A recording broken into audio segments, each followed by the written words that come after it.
Funding for this program is provided by. Additional funding provided by.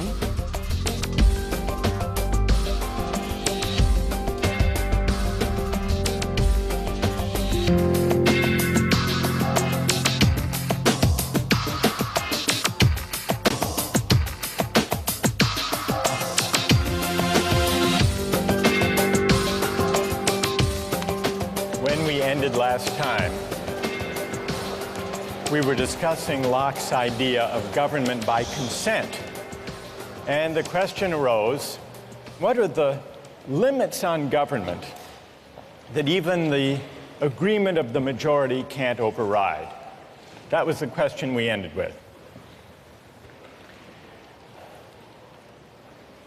We saw, in the case of property rights,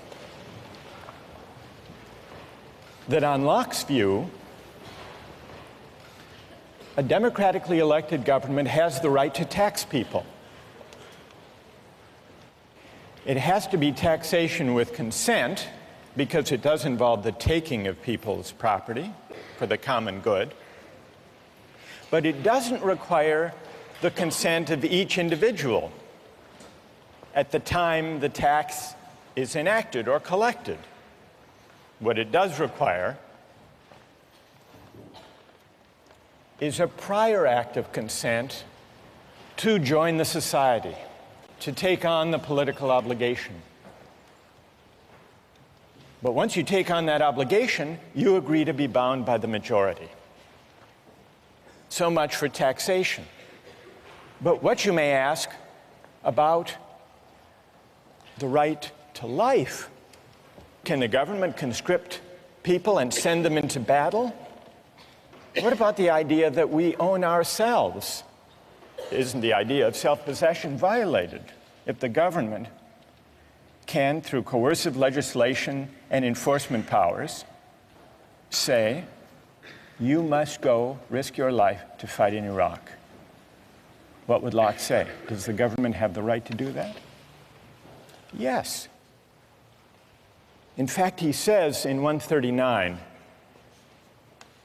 he says, what matters is that the political authority or the military authority not be arbitrary. That's what matters. And he gives a wonderful example. He says a sergeant, even a sergeant, let alone a general, a sergeant can command a soldier to go right up to the face of a cannon where he is almost sure to die. That the sergeant can do. The general can condemn the soldier to death for deserting his post or for not obeying even a desperate order. But with all their power over life and death, what these officers can't do is take a penny of that soldier's money. Because that has nothing to do with the rightful authority. That would be arbitrary, and it would be corrupt. So consent winds up being very powerful in Locke, not consent of the individual to the particular tax or military order, but consent to join the government and to be bound by the majority in the first place. That's the consent that matters. And it matters so powerfully that even the limited government created by the fact that we have an unalienable right to life, liberty, and property, even that limited government is only limited in the sense that it has to govern by generally applicable laws, the rule of law. It can't be arbitrary. That's Locke. Well, this raises a question about consent. Why is consent such a powerful moral instrument in creating political authority and the obligation to obey?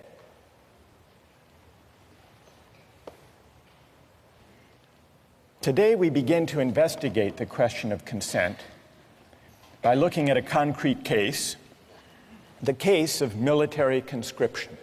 Now, some people say, if we have a fundamental right that arises from the idea that we own ourselves, It's a violation of that right for a government to conscript citizens to go fight in wars. Others disagree. Others say that's a legitimate power of government, of democratically elected governments anyhow, and that we have an obligation to obey. Let's take the case of the United States fighting a war in Iraq.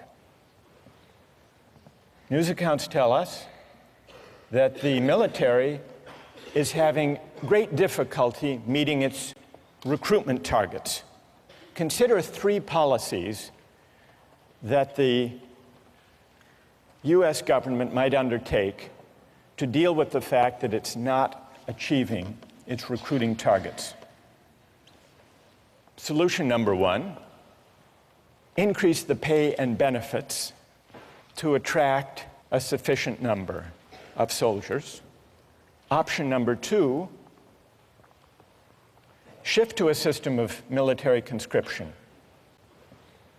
Have a lottery, and whosever numbers are drawn go to fight in Iraq. System number three, outsource. Hire what traditionally have been called mercenaries. People around the world who are qualified, able to do the work, able to fight well, and who are willing to do it for the existing wage. So let's take a quick poll here. How many favor increasing the pay?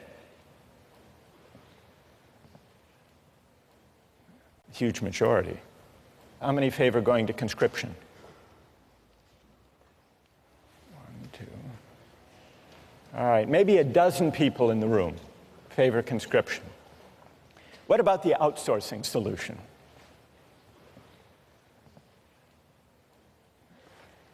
Okay, so there may be about 2-3 dozen. During the Civil War,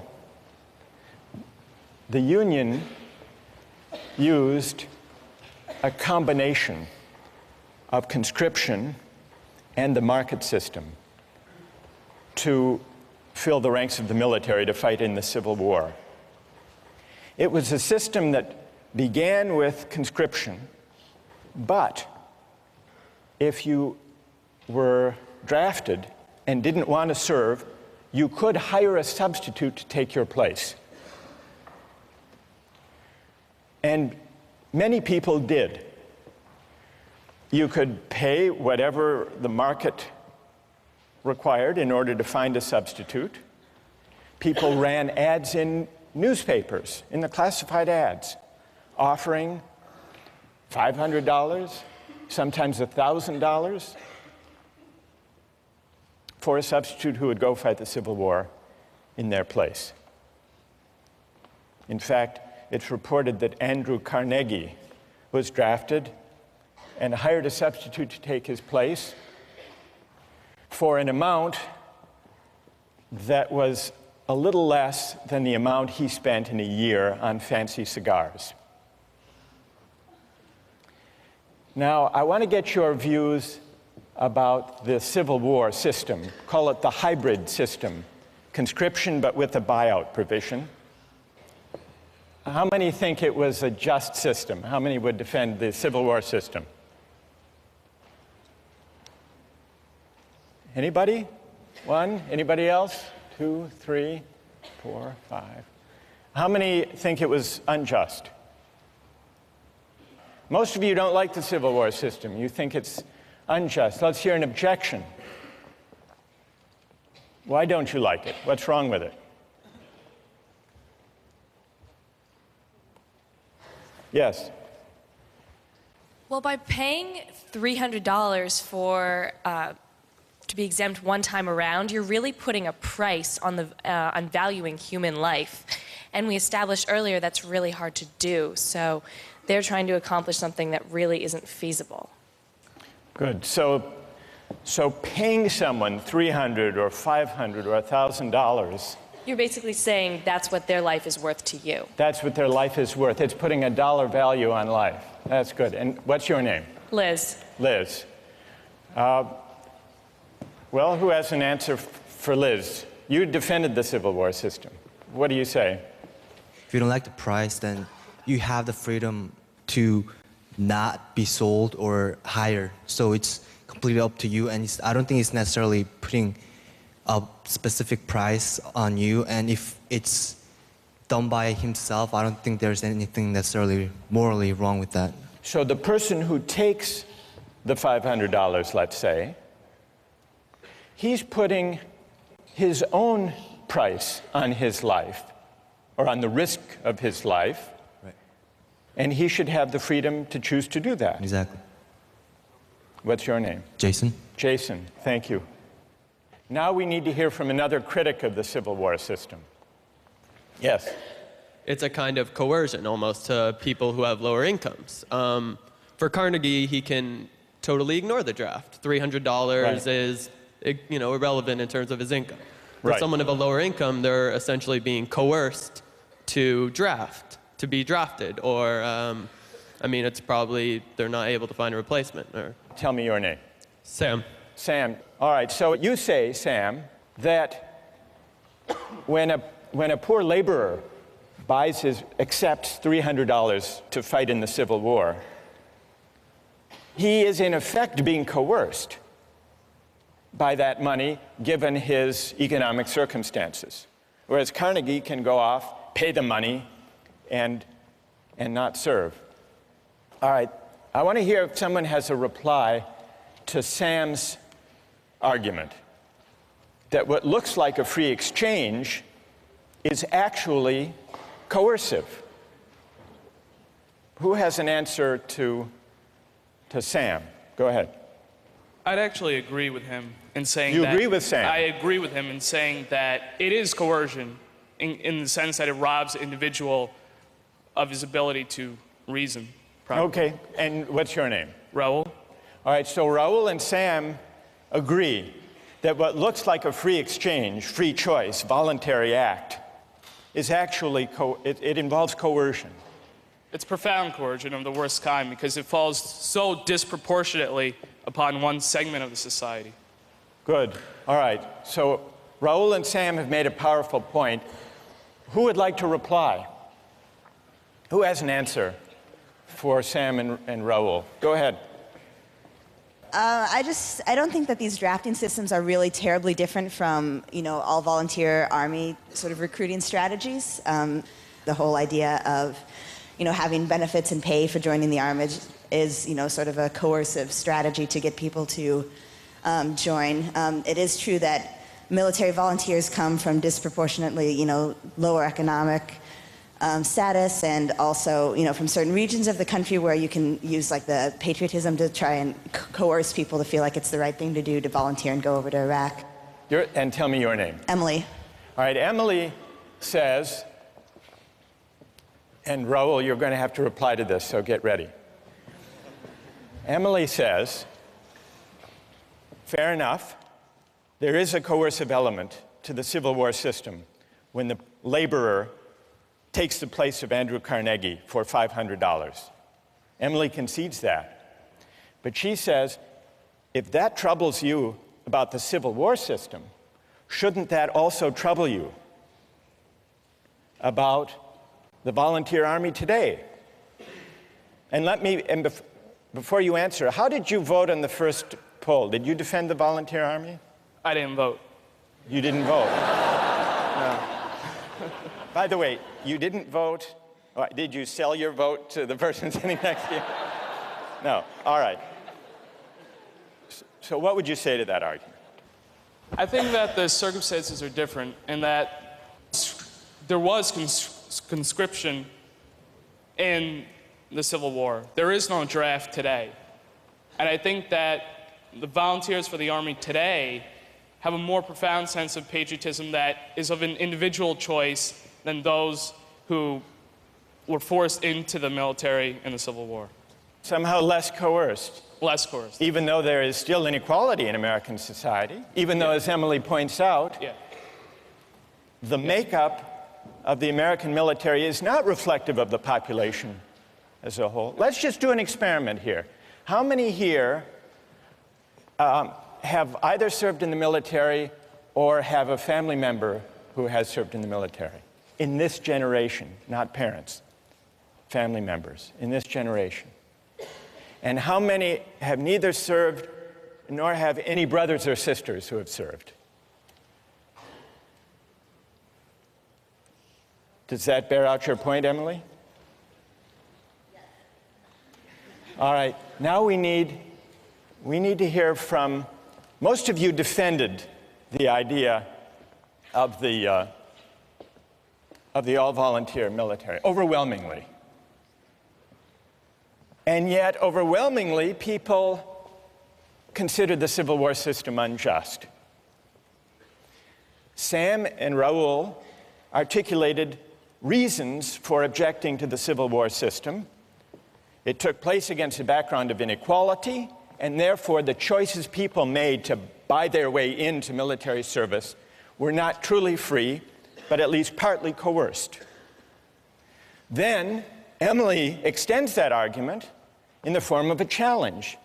All right, everyone here who voted in favor of the all-volunteer army should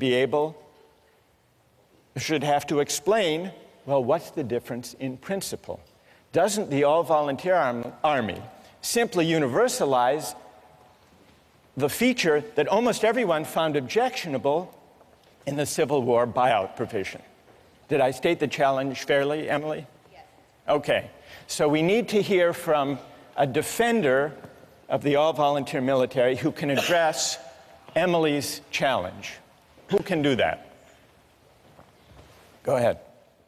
The difference between the Civil War system and the all-volunteer army system is that in the Civil War, you're being hired not by the government, but by an individual. And as a result, different people who get hired by different individuals get paid different amounts. In the case of the all-volunteer army, everyone who gets hired is hired by the government and gets paid the same amount. It's precisely the universalization of essentially paying your service, you're paying your way into the army, that makes the all-volunteer army just. Emily? I guess I'd frame the principal difference slightly differently. On the all-volunteer army, it's possible for somebody to just, step aside and not really think about, the war at all. It's possible to say, well, I don't need the money.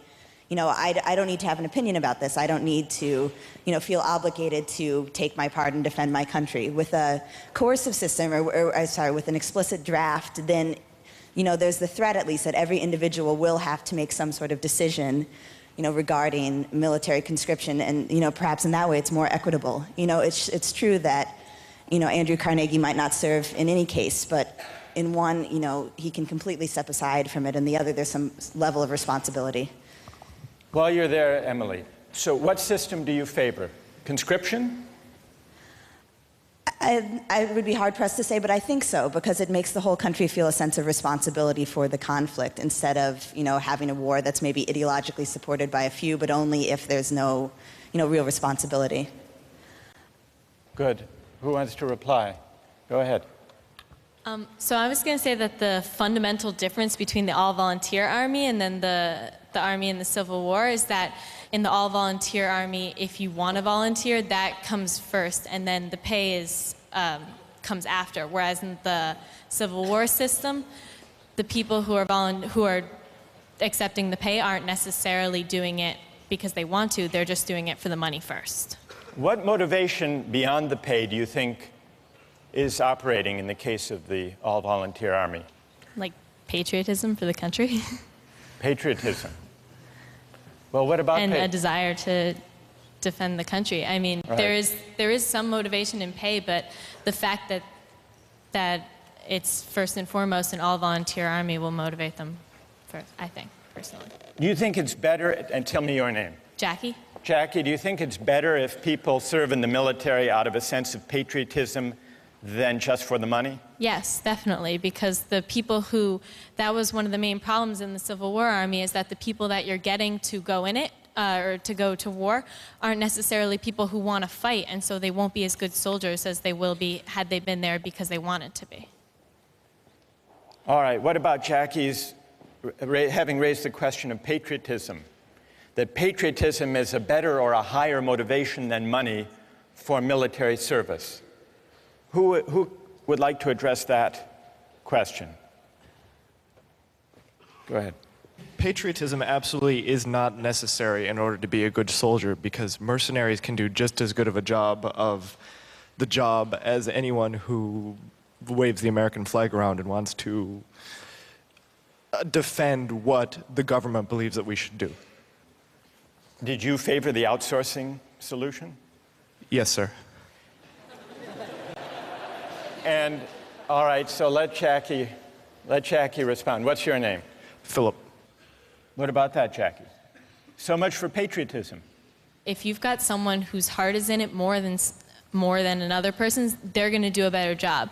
When it comes down to the wire and there's like a situation in which someone has to put their life on the line, someone who's doing it because they love this country will be more willing to go into danger than someone who's just getting paid. They don't care. They've got the technical skills, but they don't care what happens because they have nothing invested in this country. There's another aspect, though. Once we get onto the issue of patriotism, if you believe patriotism, as Jackie does, should be the foremost consideration and not money, does that argue for or against the paid army we have now? We call it the volunteer army, though if you think about it, that's a kind of misnomer. A volunteer army, as we use the term, is a paid army. So what about the suggestion that patriotism should be the primary motivation for military service, not money? Does that argue in favor of the paid military that we have, or does it argue for conscription? And just to sharpen that point, building on Phil's case for outsourcing, if you think that the all-volunteer army, the paid army, is best because it lets the market allocate positions according to people's preferences and willingness to serve for a certain wage, doesn't the logic that takes you from a system of conscription to the hybrid Civil War system to the all-volunteer army, doesn't the idea of expanding freedom of choice in the market, doesn't that lead you all the way, if you follow that principle consistently, to a mercenary army? And then if you say no, Jackie says no, patriotism should count for something, doesn't that argue for going back to conscription, if by patriotism you mean a sense of civic obligation? Let's see if we can step back from the discussion that we've had and see what we've learned about consent as it applies to market exchange. We've really heard two arguments against the use of markets and exchange in the allocation of military service. One was the argument raised by Sam and Raul, the argument about coercion. The objection that letting the market allocate military service may be unfair and may not even be free if there's severe inequality in the society, so that people who buy their way into military service are doing so not because they really want to, but because they have so few economic opportunities that that's their best choice. And Sam and Raul say there's an element of coercion in that. That's one argument. Then there is a second objection to using the market to allocate military service. That's the idea that military service shouldn't be treated as just another job for pay because it's bound up with patriotism and civic obligation. This is a different argument from the argument about unfairness and inequality and coercion. It's an argument that suggests that maybe where civic obligations are concerned, we shouldn't allocate duties and rights by the market. Now, we've identified two broad objections. What do we need to know to assess those objections? To assess the first, the argument from coercion, inequality, and unfairness, Sam, we need to ask what inequalities in the background conditions of society undermine the freedom of choices people make to buy and sell their labor. Question number one. Question number two, to assess the civic obligation patriotism argument, we have to ask, what are the obligations of citizenship? Is military service one of them or not? What obligates us as citizens? What is the source of political obligation? Is it consent, or are there some civic obligations we have even without consent for living and sharing in a certain kind of society?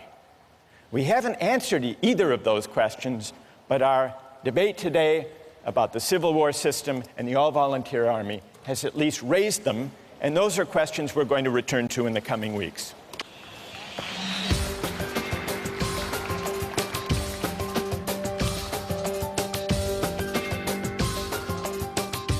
Do you think you should be able to bid for a baby that's up for adoption? That's Andrew's challenge. Do I think I should be able to bid for a baby? I'm not sure. It's a market. I mean, Today, I'd like to turn our attention and get your views about an argument over the role of markets in the realm of human reproduction and procreation. Now, with infertility clinics, people advertise for egg donors. And from time to time in the Harvard Crimson, ads appear for egg donors. Have you seen them? There was one that ran a few years ago that wasn't looking for just any egg donor. It was an ad that offered a large financial incentive for an egg donor from a woman who was intelligent, athletic, at least 5'10", and with at least 1,400 or above on her SATs. How much do you think the person looking for this egg donor was willing to pay for an egg from a woman of that description? What would you guess? $1,000? 15,000? 10? I'll show you the ad.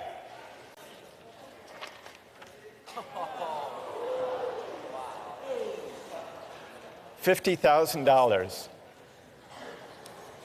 for an egg, but only a premium egg. What do you think about that?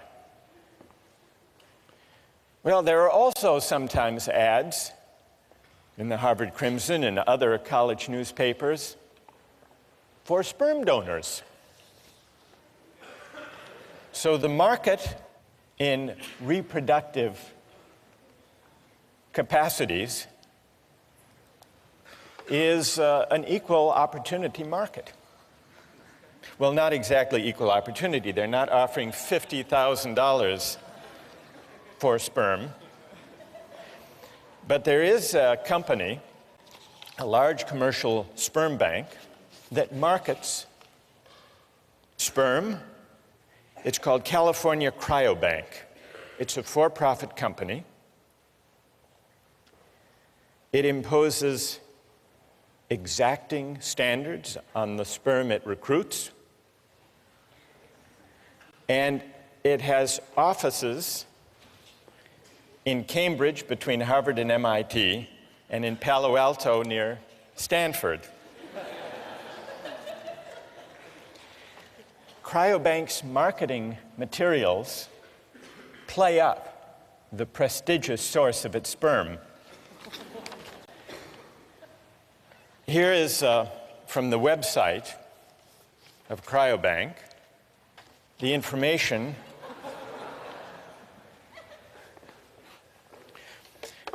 here they talk about the compensation. Although compensation should not be the only reason for becoming a sperm donor, we are aware of the considerable time and expense involved in being a donor.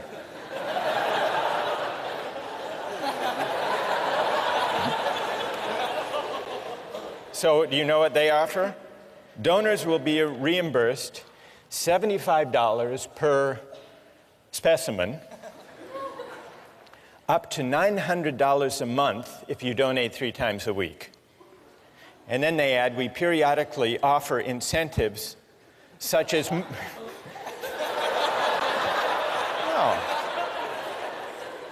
such as movie tickets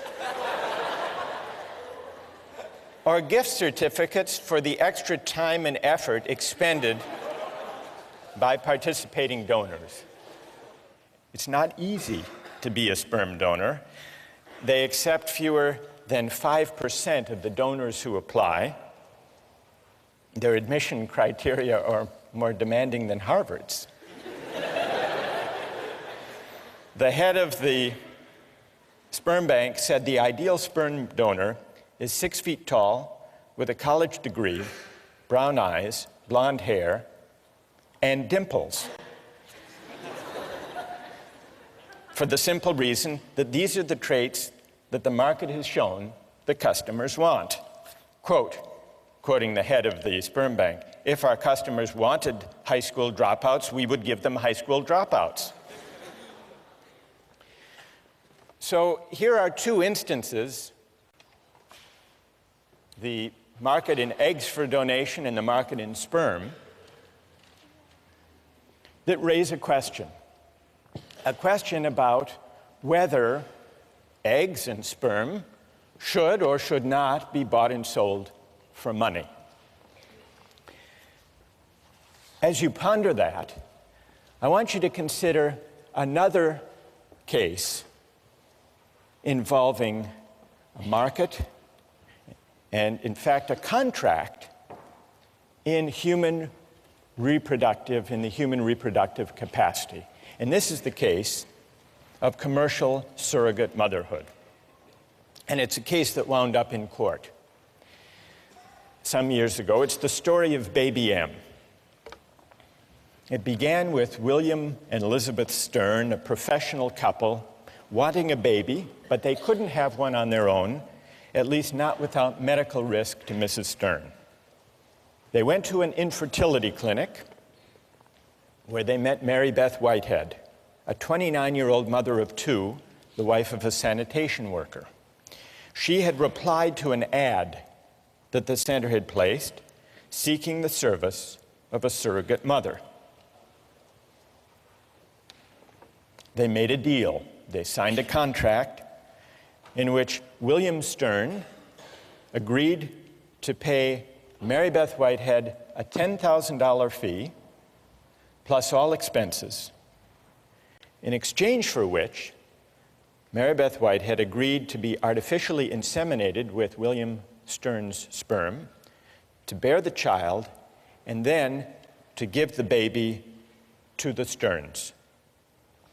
Well, you probably know how the story unfolded. Mary Beth gave birth and changed her mind. She decided she wanted to keep the baby. The case wound up in court in New Jersey. So let's put aside any legal questions and focus on this issue as a moral question. how many believe that the right thing to do in the Baby M case would have been to uphold the contract, to enforce the contract? And how many think the right thing to do would have been not to enforce that contract?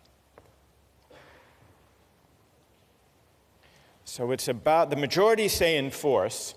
So let's now hear the reasons that people had, either for enforcing or refusing to enforce this contract. First, from those, I want to hear from someone in the majority. Why do you uphold the contract? Why do you enforce it? Who can offer a reason?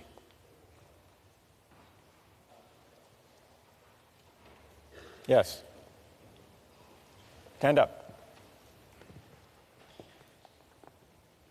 It's a binding contract. All the parties involved knew the terms of the contract before any action was taken.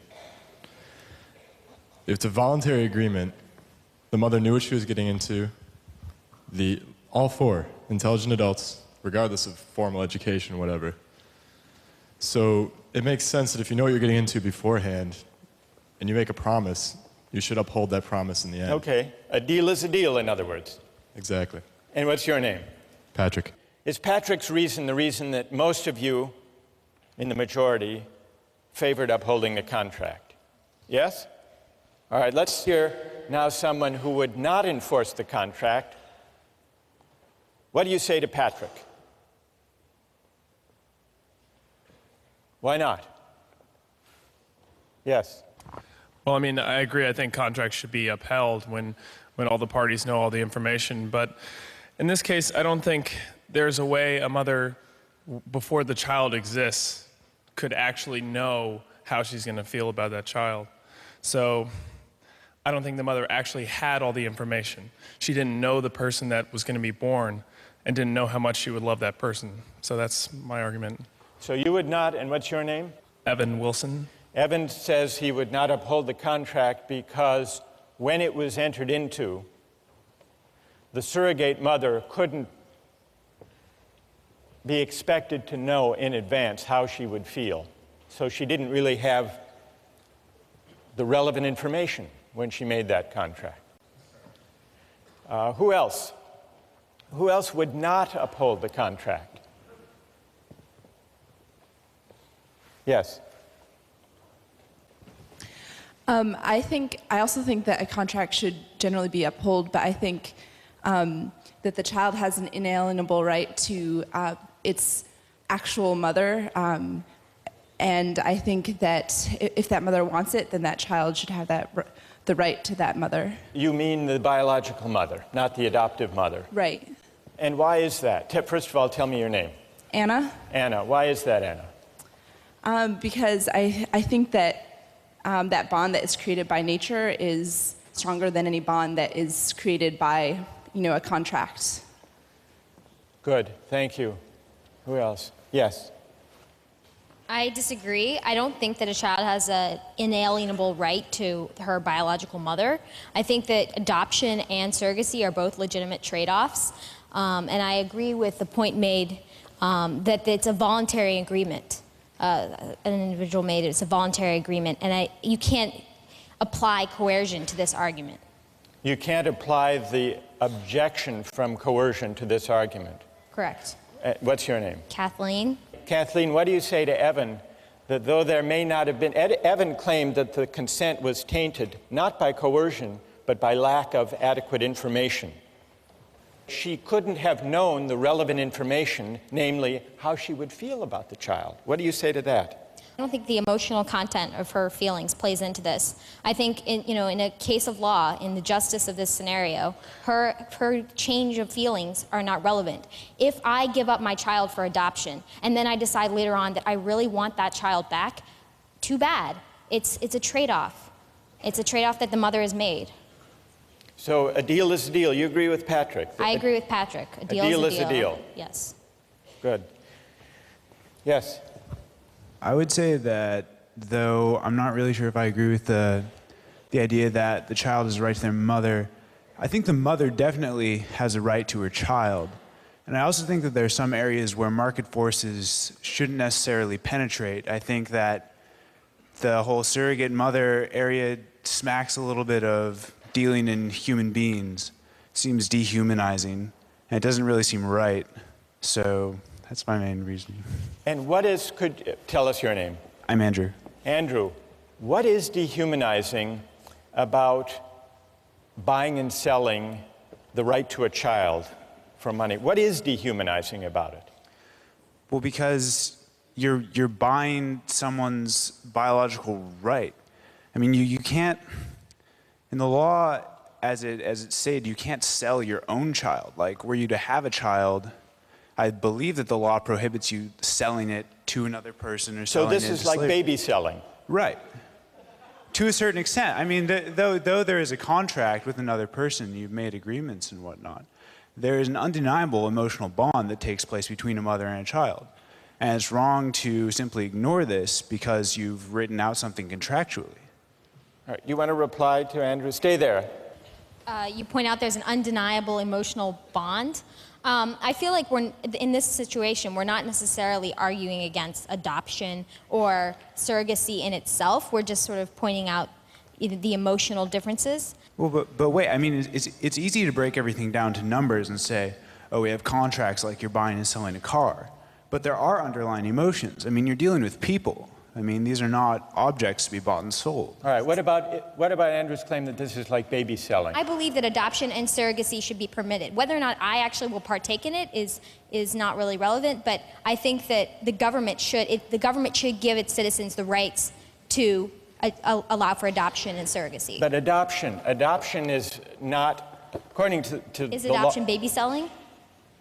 Well, do you think you should be able to bid for a baby that's up for adoption? That's Andrew's challenge. Do I think I should be able to bid for a baby? I'm not sure. It's a market. I mean, I feel like the extent to which it's been applied, I'm not sure if the government should be able to permit it, and I have to think about it more, but... All right, fair enough. Are you satisfied, Andrew? Well, yeah, I mean, I think surrogacy should be permitted. I think that people can do it, but I don't think that it should be forced upon people that once the contract is signed, it's absolutely like the end all. I think that it's unenforceable. So people should be free, Andrew, to enter into these contracts, but it should not be enforceable in a court. Not in a court, no. Who would like to join on one side or the other? Yes? I think I have an interesting perspective on this because my brother was actually one of the people who donated to a sperm bank, and he was paid a very large amount of money. He was 6 feet tall, but not blonde. He had dimples, though. So he actually has... I'm an aunt now, and he has a daughter. He donated his sperm to a lesbian couple in Oklahoma, and he has been contacted by them, and he has seen pictures of his daughter, but he still does not feel an emotional bond to his daughter. He just has a sense of curiosity about what she looks like and what she's doing and how she is. He doesn't feel love for his child. So from this experience, I think the bond between a mother and a child cannot be compared to the bond between the father and the child. That's really interesting. What's your name? Vivian. Vivian. So we've got the case of surrogacy, commercial surrogacy. And it's been compared to baby selling, and we've been exploring whether that analogy is apt. And it can also be compared, as you point out, to sperm selling. But you're saying that sperm selling and baby selling, or even surrogacy, are very different. Yes, they're unequal services. They're unequal services. Mm-hmm. And that's because, Vivian, you say that the tie, the bond... Yes, and also the time investment that's given by a mother, 9 months, cannot be compared to a man, going into a sperm bank, looking at pornography, and, depositing into a cup. I don't think those are equal. Good. All right. So we... Because that's what happens in a sperm bank. All right. So This is really interesting. We have, right, notice the arguments that have come out so far. The objections to surrogacy, the objections to enforcing that contract are of at least two kinds. There was the objection about tainted consent, this time not because of coercion or implicit coercion, but because of imperfect or flawed information. So tainted or flawed consent can arise either because of coercion or because of a lack of relevant information, at least according to one argument that we've heard. And then a second objection to enforcing the surrogacy contract was that it was somehow dehumanizing. Now, when this case was decided by the courts, what did they say about these arguments? The lower court ruled that the contract was enforceable. Neither party had a superior bargaining position. A price for the service was struck and a bargain was reached. One side didn't force the other, neither had disproportionate bargaining power. Then it went to the New Jersey Supreme Court. And what did they do? They said this contract is not enforceable. They did grant custody to Mr. Stern as the father because they thought that would be in the best interest of the child, but they restored the rights of Mary Beth Whitehead and left it to lower courts to decide exactly what the visitation rights should be. They invoked two different kinds of reasons along the lines that Andrew proposed. First, there was not sufficiently informed consent, the court argued. Under the contract, the natural mother is irrevocably committed before she knows the strength of her bond with her child. She never makes a truly voluntary informed decision, for any decision prior to the baby's birth is, in the most important sense, uninformed. That was the court. Then, the court also made a version of the second argument against commodification in this kind of case. This is the sale of a child, the court said, or at the very least, the sale of a mother's right to her child. Whatever idealism may motivate the participants, the profit motive predominates, permeates, and ultimately governs the transaction.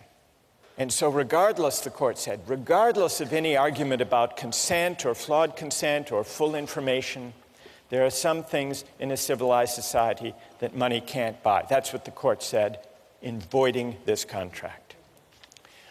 Well, what about these two arguments against the extension of markets to procreation and to reproduction? How persuasive are they?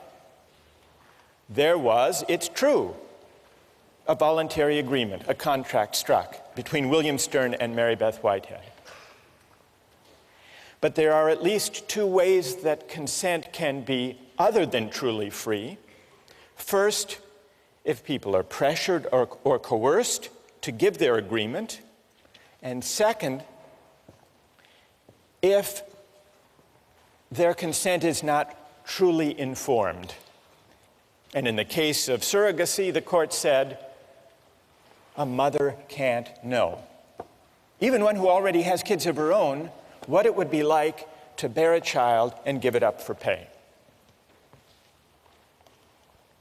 So in order to assess criticism, objection number one, we have to figure out just how free does a voluntary exchange have to be with respect to the bargaining power and equal information.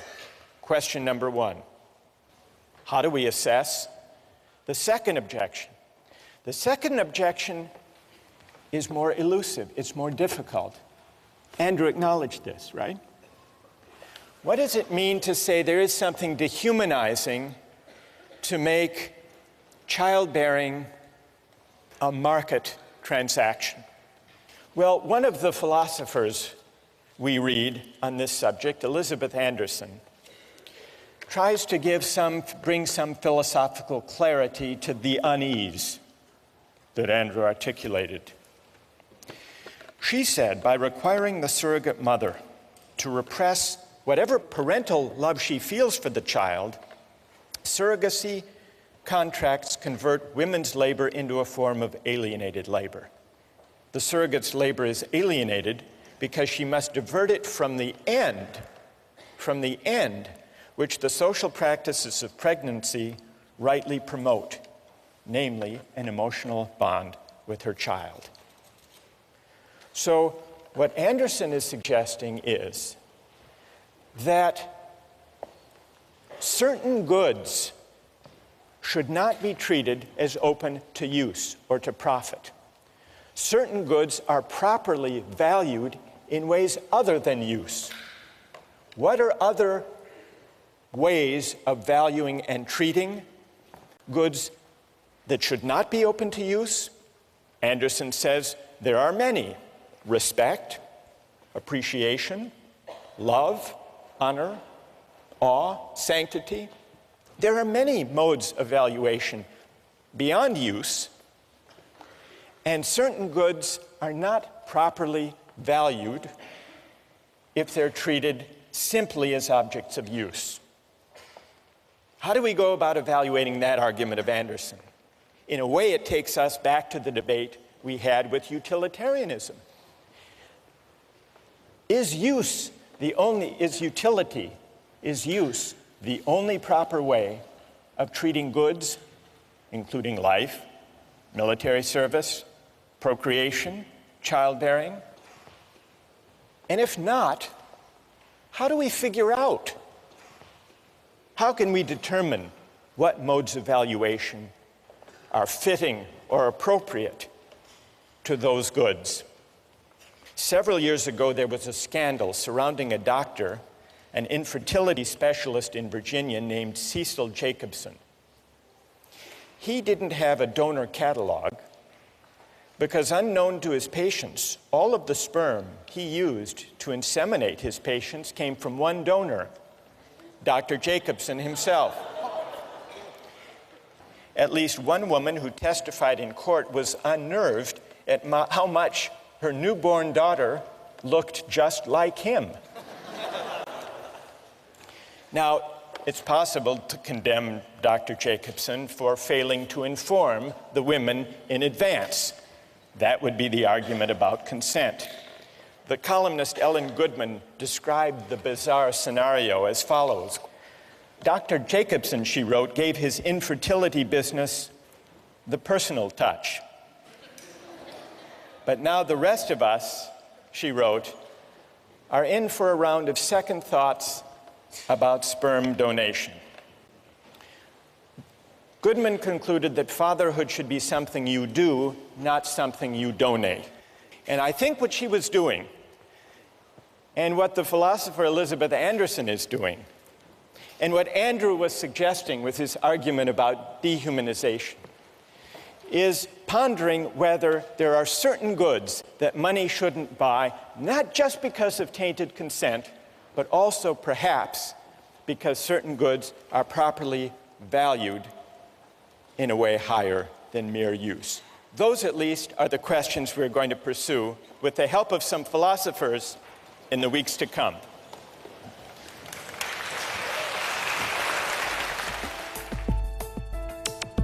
Don't miss the chance to interact online with other viewers of Justice.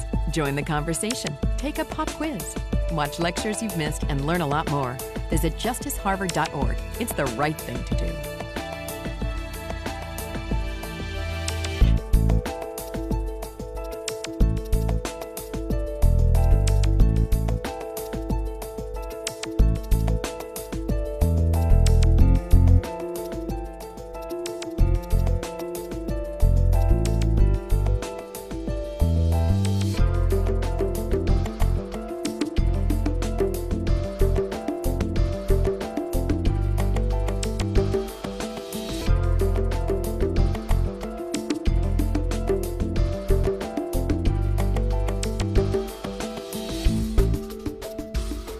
Funding for this program is provided by Additional funding provided by